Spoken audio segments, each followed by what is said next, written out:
So ayan mga kababayan, welcome ulit dito sa channel ni Tita PB Love. Ayan, so kakauwi lang po nila mga kababayan galing school. At ngayon naman ay kukumustahin natin sila regarding doon sa mga activities nila kanina doon sa kanilang mga klase. So unahin natin si Kumaring Irene dahil nga first time nilang nag-uniform, no? First day na nag-uniform sila. At the same time, first din ni Kumaring Irene na magsuot ng uniform kasi wala silang uniform dati nung nag-aral pa siya sa Davao. So kumusta naman Kumaring Irene yung kanina pagdating mo doon sa school nyo na naka-uniform ka? Ako lang yung nila. Nakatingin sila sa akin ganyan yung teacher namin. Tapos pag na namin, ako lang yung anong tawag yan? Oo, pinalapakan ka. Opo, lahat ng mga Kasi buong klase nagpalakpak sa iyo. Yung nag-line namin tapos buong mga kaklase at saka yung mga teacher. Sabi ni Sir John, Huy girl, huy miss, ikaw yung pinapalakpakan kanina habong ka. Sabi niya. Tapos masaya naman ako kasi naririnig ko lahat na ay proud din sila sa akin na naka-uniform. Tapos yung mga classmate ko nakaganon, tingin sila sa akin. Nakatingin sila sa akin. Tapos sabi nila, wow, ganda naman Irene. Super ang ganda mo dyan. Tapos bagay sa'yo. Sabi ng mga classmate ko lahat. Kasi tingin sila sa akin ng pagpunta ko doon sa loob ay sa pasulod na ng classroom. Sa classroom. Tapos tinatingin nila ako. Yung lahat dito sa akin nakatingin. Tapos pag lain na namin yun na pinapalakpakan nila ako lahat, teacher at saka yung mga kabataan. Sila majore. Pumalakpak ka? Opo. Paano? So nakita mo sila na pumalakpak kaya kay Irene? Okay. Saan yun sa flag ceremony nyo? Or Pagkatapos ko doon. Di ba may flag ceremony kayo kasi Monday? Pag doon ako sa ceremony. Di ba Chris? Oo, doon ako kasi nakita nila ako naka-uniform. Yung iba wala naka-uniform. Dapat daw mag-uniform. Tapos nagsabi ng teacher kagabi, di ba, nag-chat sa GC mag-uniform. Kasi gusto nila yung neat daw na tingnan. Malinis tingnan. Sa akin sabi ng teacher, buti pa si Irene kahit umuwi na. Fresh na fresh talaga. Fresh? Oo. Fresh.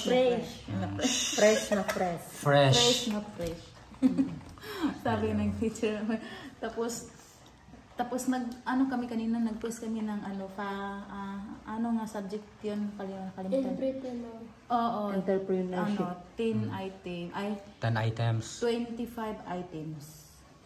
Tapos, pasado ko doon. Ilan score mo? Hindi pa namin pero sabi nila pasado daw ako. Wow. Tapos sa Congratulations. Keep it up. Sa sa personal development. Tapos 10 items, 6 lang sa akin pero pasado daw. Tapos 5 yung passing, di ba? Pero maraming nakakuha ng 5 din sa akin. 6. Marami naka-perfect. Pero sa kay Rafa kasi 7 din sa kanya. Parang lang kami. Magkasunod lang kayo lagi. Katatlo kami sa politics din. 10 items, 3 yung mali. So 7. Oo, 7 yung nakuha ko. Tapos nakapasado din ako sa quiz namin kanina. Kaya mag-aral ka lagi. Kasi malapit ko na makukuha yung parang yung maintindihan parang malapit ko na maintindihan. Kaya nga mag-aral ka talaga. Help yourself. Tapos kung may mga tanong ka, magtanong ka, ganun, kung hindi mo naintindihan. Tapos yung mga pinasa ko naman yung pag ko kagabi, di ba, yung pag jumper, tapos pinasa ko na doon yung pinagawa na mga activity ko, pinasa ko na kanina. Doon na yung activity namin sa sa Pilipino, binigay ko na. Sabi nila na, sinong gumagawa dito kasi maganda daw. Sabi ko din, ako. Anong activity yun? Yung sa Pilipino. Anong yung wika. Di ba wika, maglagay ka doon ng Slogan. Oo, slogan na. At yung English. Sinong nagawa si? Yung English, ako. Yung English, tapos doon na English at Tagalog. Magkuha ka ng ano. Magkuha ka ng English, tapos Tagalog. I-translate sa Tagalog? Iba-iba. Pero sa wika ka mag-ano, tapos i-English. Doon, nakabigay na ako doon. Ayan. Tapos, kuya, yung ano ko, sapatos ko, hindi ko na nasira. Bakit? Bakit? Hindi na siguro yata, pwede ibalik kasi nasuot na, di ba? Hindi na dapat tinitingnan ko ka. Paano nangyari natanggal yung swelas? Magbili na lang ng stick glue. Kasi hindi na pwede ito ibabalik kasi Hindi kay Oo, nasuot na eh. na hindi tinitingin ka. Kanina kaninang ano doon. Hala. Bakit na ano pag ano ko? Ay, hindi. Hindi ka naman tumalon. Hindi. Ano yan rin? Na ano. Bilhan na lang ng bilhan ng sus glue. Sus glue at ibilad mo, i-ano mo ng Kahapon po tapos na ano agad. Hindi pa, sus glue lang yan. Parang Kailan mo bago binili yan? Kahapon. Baka bago pa ito na ano ba? Oo. Baka may ano talaga. Huwag kang magtapak ng mga bato. Wala nang bato doon. Walang bato. Saka ano naman kasi, sus glue. ganyan yan basta mga mumurahin lang. Sus glue. 600. 600 to. Ay, 600. Oo, 600. Sus glue lang yung bilhin mo. Pero kung flat lang sana, okay lang. Madali, ano kasi ito, pag ito yung bakit? Maliit mo yung, Iwan ko. sus glue lang din, maliit lang yung ano. Oo. Sa Kagaya amin sa akin naman doon rugby. Rugby, wala nang rugby ngayon siguro. Sus glue yung, Oh, saka bawal pumili ng rugby pag mga Yun, minors. magsuot kami ng ano. Okay. Yan. So, next, Ate Badiday, kumusta ang ano mo kanina? Schooling? sa amin ay ano, iba talaga yung college. Kahit hindi mo pa na-discuss mag-i-exam, mag-quiz talaga. Easy yung mga ano nila. Easy yung Questions. oo. Kailangan may ibigay sa iyo na question at easy yung isagot mo. So, kailangan magaling ka sa mga English kung paano ka writing. Okay lang yung mga yung paano mo yung i-handle yung mga Mga cases. cases kung anong history niyan, yan ang sa amin. Yan lang sa akin. Pero kanina 8:30 hanggang 9:30 wala na kaming pasok. Doon lang kami sa sa Bangged. Babalik kami alas 2. Pero okay naman kasi may kaklase po ako na mabait. Sabi niya na, "Ate, punta tayo doon sa sa food house doon." Pinatreat nila ako na para hindi daw ako maboring doon sa school at saka doon lang sa mga school doon. So, nilibre ka? Hindi. Silip namin yung mga school na yung grade 10. Doon kami, nag-ikot kami sa school. Maganda dahil.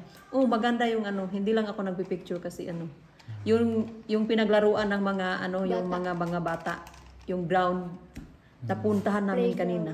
Doon sa school lang din ninyo? Or Hindi, doon same lang building?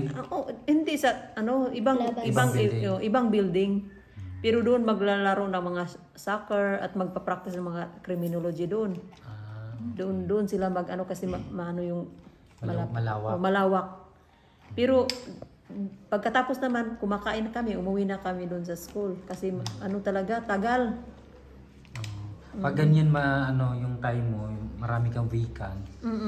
Keep on use your time na magbasa-basa ganyan. Kung may mga kailangan may mga project, ganun, assignment. Pero kami, nagdi-discuss kami sa aming, may grupo kami. Kung paano kami paano namin i-handle yung mga project namin. Kagaya ng kumukuha kami ng mga bullfrog. Bullfrog yung namin, experiment. Magda-dissect. Kaya tingnan namin yung bullfrog ay lang, hindi patayin. Bakit na? Hindi, parang lang namin, may kami ilalagay doon na magpilit lang good siya. Lang sir. Hindi para lang siyang... Hindi siya gumagalaw. Oo, hindi. Namang bullfrog. Lagyan ng papilit dyan. Butangan ng dyan para i-experiment lang yan kasi operahan lang namin yan. Kung titingnan namin kung anong laman dyan at Sabi yung opera. i-familiarize kung nasa sa loob ng sa bullfrog o kagaya ng heart at saka lungs kung saan. O doon lang kami kasi bawal pa yung tao. Doon lang. So, ayan. Yan So, lang si Marjorie, kumusta naman kanina yung ano nyo sa school nyo? Okay lang po yung Anong ginawa nyo doon? kanina. Nag-ano po kami?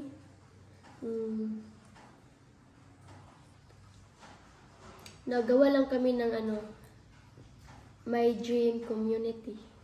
Ano yung ibig sabihin nun? Anong ibig sabihin nun?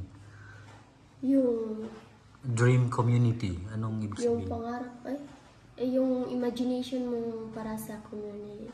Ano yan? Sinusulat nyo? Hindi po. Oral? Drawing po kami doon.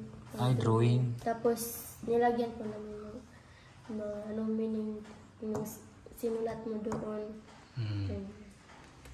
So, yun lang. Wala kayong quiz na mga ganon. Ibang subjects. Wala po kami nag-quiz ngayon kasi alas 3 lang yung Pasok. namin. Half day daw, sabi pa ng classmate ko. 1:08 daw yung half day namin. Sabi ko, dapat din 1/4 na lang. tapos yun na. So ngayon may mga assignment kayo ngayon para Parang bukas? wala po. Wala. Po, kasi hindi naman ganun marami yung ngayon kasi walang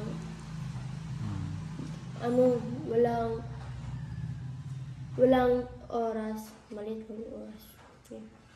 Hindi kagaya ng dati nung dami mo. Dami kong project. Nakaluwag-luwag ka ngayon. Opo. Ikaw, kumare, may mga assignment ka for tomorrow?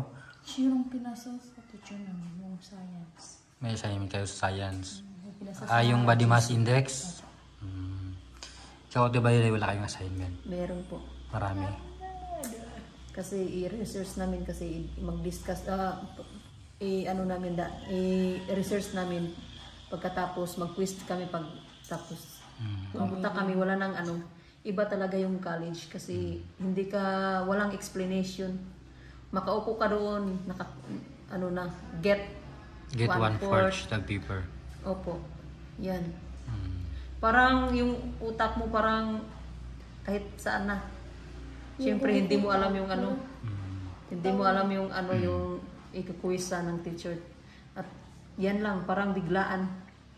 Kaya gawin mo, i-friend mo yung teacher mo, tapos magtanong ka na ang mga advanced topics para may basa-basahin ka. Nahiya ako, sir. Huwag kang mahiya. Sabihin mo, sir or ma'am, baka pwedeng yung bigyan ko lang hingi ka ng reference. Okay lang yung sir, yung walang problema yung module namin. Kasi pag oral, nakasagot naman ako sa oral. Yung may module kami. Kasi yung module. Binabasa ko talaga yun. Kaya meron akong nagawang easy doon. Pag kung saan, anong gagawin niya doon sa yung point doon, nakuha ko na. Pero kung may biglaan, doon na. Kaya lang talaga ako. Kapag meron lang module, walang problema sa akin kasi babasahin ko yan. Pero hindi naman yun major na major ko. Major subject. Oo, hindi. Sa mga iba-iba. Mga minor lang. Oo, mga minor lang. Kaya siguro hindi sila nadi-discuss. Hindi kagaya ng yung anatomy and physiology. Kasi parang kabisado ko yung mga parang kabisado ko na yung mga anong ibig sabihin. Pero yung mga hindi ko pa na-meet at pagpasok ko biglaan namang quiz. Yan. Kaya malaking tulong talaga pag nagbasa ka ng advance. Okay lang yung yung physiology kasi yan talaga yung binabasa ko. Pero yung iba, wala talaga. Okay lang kung nakabigay sila ng module. Pero wala. Isa lang yung binigay sa akin. Magtanong ka, ano yung mga sunod na mga topics ba para ka? Question. Makapaghanda. question lang at pagkatapos ng quiz, oral na naman. Yung index card, ganyan naman yung index card kung sino yung mabubunot. Pero ano talaga ako, parang Swerte mo, hindi ka na ba natawag, ano? swerte talaga ako kasi natawag ako kapag may ganyan. Ako din. Natawag ka lagi. Natawag na ako. Kaya parang swerte akong sa apelyido ko na Ano din yan, kasi once na tinatawag ka or natawag ka, syempre grades mo yun eh. Nagraduhan ka kung paano yung ibang hindi natawag, wala silang grado. Sa akin, katatlo na ako nakatayo. Okay lang Pinatayo sa ka? akin, basta ano. Kanang mabunutan yung ano. Oral recitation. Yung card. Pero Ano? okay lang sir kung ano, okay lang sir kung may mauna kasi para kang maniid. Eh, syempre ibang question. Opo, pero ano ka na kung saan nila nanggaling yung mga ano nila, di ba? Answer. Oo, parang maano na yung sa utak mo. Pero ikaw talaga yung number 1 na tinatawag na hindi ko pa alam. Pero ako, ano din ako, tayo ako, pero sabihan kong teacher kung hindi ko alam, pwede ba mong Tagalog para ma-explain ko. O ganyan lang sa akin. Okay naman daw, sabi ng teacher. Okay daw. Pero yung dati, kasi nandoon sa module, hindi ko na lang, hindi po ako nagsalita ng Tagalog. English din kasi meron naman kunti lang. May staff knowledge yan. Kunti Kaya lang. basa lang tayo. Yung talaga sa akin mahirap yung ano sir, yung paano mag-umpisa mag-English. Kaya din sa akin. Gusto ko yan. Gusto ko na, Oh. Ay, Pero wala ano ako kuya mag-umbisa? gusto Tawagan natin, kausapin mo lagi si Tita Pibilab. Tapos mag-English kayo para masanay ka. Gusto ko mag-English. Gusto mo yun? Oo, gusto ko na. Pero yung Tita Pibilab, oh. kung mayroong mag-English sir, makaano naman ako, makasagot naman ako. Pero kung doon ka sa harapan ng mga tao, parang malalanay ka. Hindi. Kung mag-aral kaya at tayo ng English. speak. O yun naman. Kung may Tapos kung may time kayo, manood kayo ng mga movies na English. Tapos dito, bawal ang Bisaya or Tagalog. Wala na yung yung mga Bisaya. Wala nang puwang dito sa Walang puwang. reject na yan dito. Dalawa lang tayo dito. Hindi. Ay, apat. Hindi, kasi Apat lang tayo dito ang yung Bisaya. namin salita, wala na. Yung doon sa school ha, wala nang Bisaya, wala nang Ata. Direct kami doon sa Tagalog kasi hindi kami marunong mag-Ilocano. Mag-English Dalawa yung dalawa yung linaktawan ko na salita. Dito pa kami nagsasalita ng Tagalog dito sa Maynila. Mag-English So, pa ayan. kami. Mag-Ilocano pa kami. Mag-Tagalog pa kami. Mag-Bisaya pa kami. Ay, hindi lang. Hindi na, wala nang Bisaya dito. Tatlo na. Wala na, pero maintindihan natin ang Bisaya. Wala nang Bisaya dito. So, ayan mga kababayan, yun po yung ating update sa kanila dito. At maraming salamat po sa pagsubaybay dito sa channel ni Tita Pibilab. Ayan.